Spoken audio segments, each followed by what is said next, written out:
Hello everyone, in the last lecture we have completed law of supply. So आज हम पढ़ेंगे change in quantity supplied versus change in supply, या हम इसको कह सकते हैं movement in supply versus shift in supply. So चलिए स्टार्ट करते हैं। देखिए, change in quantity supplied and change in supply, या एग्जाम में इस तरह से भी पूछ सकते हैं आपसे कि मूवमेंट एंड शिफ्ट में क्या फ़र्क होता है। तो पहले हम इसका डिफरेंस समझते हैं। देखिए, मूवमेंट इन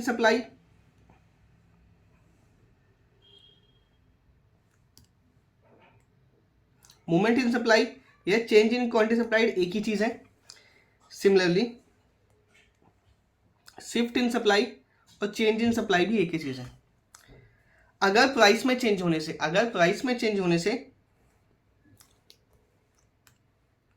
कमोडिटी के ऑन प्राइस में चेंज होने से सप्लाई इंक्रीज होती है या डिक्रीज होती है, तो उसको हम कहेंगे मूवमेंट इन सप्लाई। तो यहां पे लिख दीजिए ऑन प्राइस चेंज।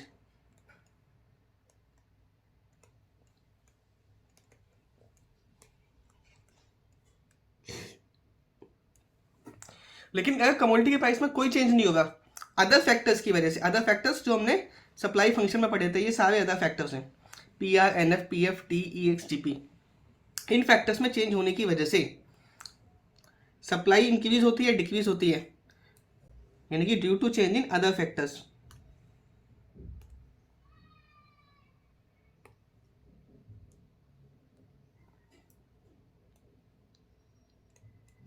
तो उसको हम कहेंगे शिफ्ट इन सप्लाई और change in supply.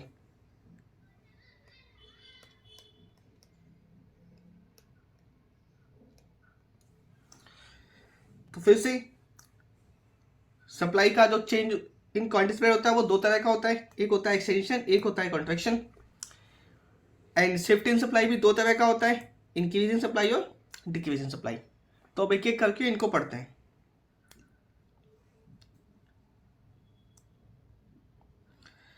First one is extension. देखिए, अगर कमोडिटी का प्राइस इंक्रीज होता है, उससे सप्लाई भी इंक्रीज हो जाती है, तो इसको हम कहते हैं एक्सटेंशन। तो प्राइस 1 रुपये था, सप्लाई थी 1, प्राइस बढ़कर 5 रुपये हुआ, सप्लाई भी बढ़कर हो गई 5। तो इसका मतलब क्वांटिटी सप्लाइड इंक्रीज हो गई, किसकी वजह से? प्राइस बढ़ने की वजह से। तो ये क्या हो गया, इसको हम कहेंगे एक्सटेंशन। इसको अगर हम डायग्राम में प्लॉट करेंगे तो कैसे प्लॉट करेंगे? प्राइस 1 पर, सप्लाई थी 1, प्राइस बढ़कर 5 रुपये हुआ, सप्लाई भी बढ़कर 5 रुपये हो गई, तो हम पॉइंट ए से पॉइंट बी की तरफ जा रहे हैं। इसका मतलब यहाँ से यहाँ तक ये जो मूवमेंट हो रहा है, this is extension of supply. Contraction क्या होता है? कॉन्ट्रैक्शन इसका उल्टा होता है, प्राइस के डिक्रीज होने से सप्लाई कम हो जाती है, दैट इज कॉल्ड कॉन्ट्रैक्शन। तो प्राइस 5 रुपये था, सप्लाई भी 5 थी, प्राइस घटकर 1 रुपये हुआ, सप्लाई भी घटकर 1 रुपये हो गई। तो कमोडिटी के प्राइस घटने से उसकी सप्लाई कम हो गई, तो ये क्या हो जाएगा? ये कहलाएगा हमारा कॉन्ट्रैक्शन ऑफ सप्लाई। तो पहले प्राइस 5 पर, सप्लाई भी 5 थी, इसका मतलब हम अगर यहाँ से अगर मिलाएंगे तो पॉइंट बी पर थे, प्राइस घटकर 1 रुपये हुआ, सप्लाई भी घटकर 1 हो जाती है, तो हम पॉइंट ए पर आ जाते हैं। सो जो ऊपर से नीचे की तरफ का जो मूवमेंट है, ये वाला जो मूवमेंट है, this is called what? This is contraction of supply. अब बात करते हैं, हमने पढ़ लिया इंक्रीज, एक्सटेंशन एंड कॉन्ट्रैक्शन पढ़ लिया। अब बात करते हैं इंक्रीज और डिक्रीज की।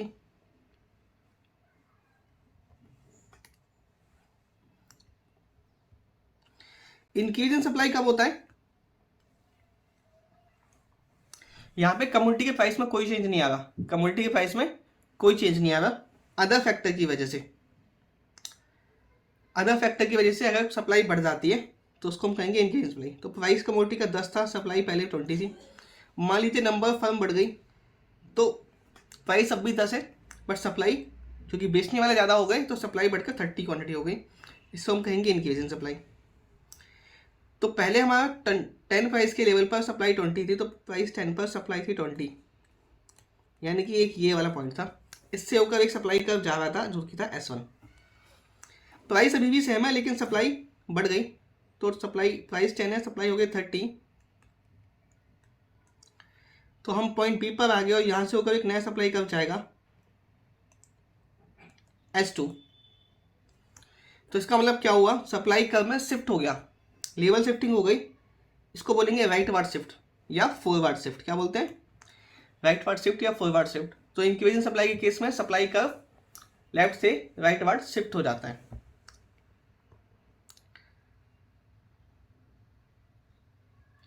अब एग्जाम में आपसे पूछ सकता है कि इसके कारण क्या है, सप्लाई कब बढ़ेगी। तो आपको जो मैंने सप्लाई फंक्शन बताया था उसी पर जाइए और वहाँ पर देखिए सप्लाई कब कब बढ़ सकती है। जब रिलेटेड गुड्स के प्राइस में क्या हो, एक पी के साथ नेगेटिव रिलेशनशिप है, इसका मतलब रिलेटेड गुड्स के प्राइस में कमी होगी तो सप्लाई बढ़ेगी, तो वही लिखा हुआ है।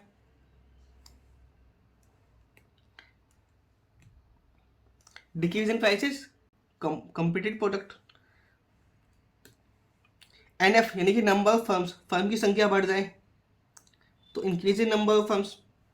तो वो वही सारे के सारे फैक्टर्स आपको यहाँ पे लिख के आने। PF प्राइस ऑफ फैक्टर क्या, नेगेटिव रिलेशन में घटना चाहिए, तो expected fall in price of commodity in the near future, sorry reduction in price of factors. So आपको यहाँ देखना है कि इन सारे फैक्टर्स के अंदर, इन सारी चीज़ों के अंदर किसमें क्या चेंज होगा जिससे हमारी सप्लाई बढ़ेगी। वो आपके इंक्रीजिंग सप्लाई के कारण हो गए। अगर आपसे पूछता है डिक्रीजिंग सप्लाई के बताइए तो उसका उल्टा कर दीजिए, किस किस फैक्टर में क्या चेंज होने की वजह से सप्लाई डिक्रीज होगी वो लिख दीजिए यहाँ पे। एग्रीड जी सर। तो डिक्रीजिंग सप्लाई के केस में क्या होगा, एग्जिस्टिंग प्राइस पर ही, कमोडिटी के एग्जिस्टिंग प्राइस पर ही सप्लाई हमारी क्या हो जाती है, कम हो जाती है। प्राइस 10 था, सप्लाई 30 थी, प्राइस अभी भी 10 है, मान लीजिए नंबर ऑफ फर्म सब कम हो गई, कुछ सेलर्स मार्केट से आउट हो गए, सप्लाई कम हो गई। तो इस केस में क्या होगा, पहले हम S1 कर्व पे थे, अब हम S2 कर्व पे आ जाएंगे। इसका मतलब सप्लाई में लेफ्ट वार्ड शिफ्ट हो जाएगा यहाँ पे, या बैकवर्ड शिफ्ट हो जाएगा सप्लाई के अंदर।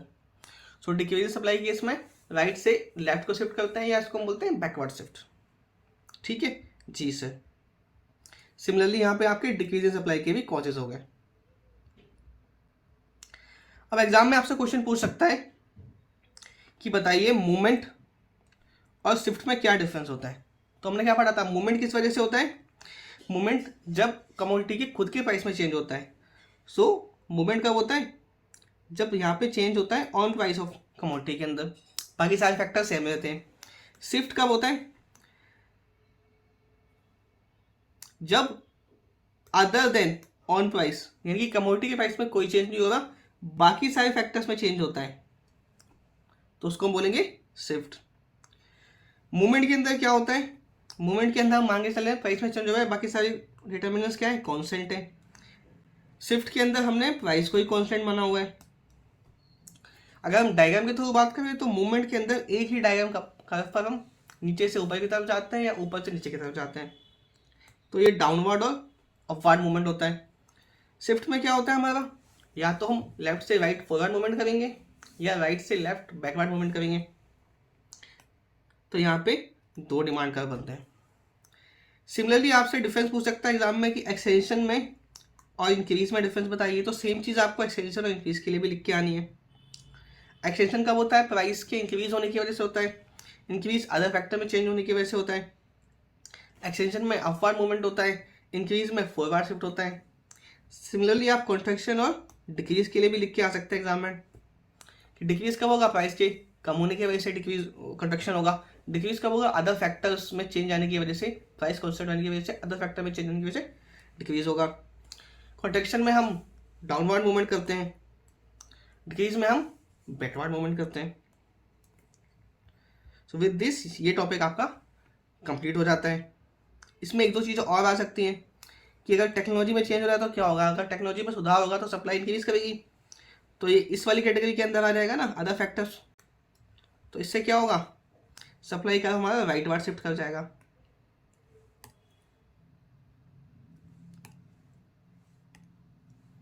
पहले हमारी सप्लाई यहाँ थी, अभी हमारी टेक्नोलॉजी में इंप्रूव हुआ तो सप्लाई का फॉरवर्ड शिफ्ट कर जाएगा। मान लीजिए इनपुट प्राइस की बात करते हैं, अगर इनपुट प्राइस इंक्रीज करेंगे तो क्या होगा, नेगेटिव रिलेशनशिप होता है ना। तो इनपुट के प्राइस अगर इंक्रीज करेंगे तो सप्लाई कम हो जाएगी, तो प्राइस इंक्रीज करने की वजह से क्या होगा, सप्लाई कम होगी, यानी कि सप्लाई में बैकवर्ड शिफ्ट हो जाएगा। और इनपुट प्राइस डिक्रीज हो, सप्लाई बढ़ेगी तो सप्लाई में फॉरवर्ड शिफ्ट हो जाएगा। तो इस तरीके से आप डायग्राम बना के आ सकते हैं। चलिए जीएसटी की बात करते हैं। अगर गवर्नमेंट जीएसटी लगाती है तो जीएसटी लगाने से क्या होगा, प्रोडक्शन की कॉस्ट बढ़ जाएगी। इससे क्या होगा, सेलर प्राइस बढ़ाने की कोशिश करेगा, मतलब एग्जिस्टिंग प्राइस पे सप्लाई कम करेगा, यानी कि सप्लाई कम हो जाएगी। तो पहले सप्लाई हमारी यहाँ थी जीएसटी से पहले, जीएसटी लगा सप्लाई कम हो जाएगी। ये क्या है, ये शिफ्ट है, तो इसका मतलब हम S2 में जाएंगे। सो आपको यही आइडेंटिफाई करना है कि अगर प्राइस में चेंज होगा तो एक्सटेंशन या कॉन्ट्रैक्शन होगा, यानी कि एक ही सप्लाई कर रहेगा। कमोडिटी के प्राइस के अलावा किसी भी फैक्टर में चेंज हो, किसी भी फैक्टर में चेंज हो, आपने क्या करना है, शिफ्ट वाला डायग्राम बनाना है, या तो फॉरवर्ड का बनेगा या फिर बैकवर्ड का बनेगा। सब्सिडी से क्या होगा, अगर गवर्नमेंट सब्सिडी दे देती है तो प्राइस सप्लाई इंक्रीज हो जाएगी, सप्लाई इंक्रीज होगी तो फॉरवर्ड शिफ्ट हो जाएगा। तो वही दे रखा है, सप्लाई का बिफोर सब्सिडी, सब्सिडी मिलने के बाद राइट वार्ड शिफ्ट होगा तो S2 हो जाएगा सप्लाई का हमारा। Similarly price of related goods के लिए आप कर सकते हो। So this was all about the shift, movement in supply and shift in supply. Hope you like the video and please subscribe to our channel and share with this video with your friends. Thank you. Bye bye.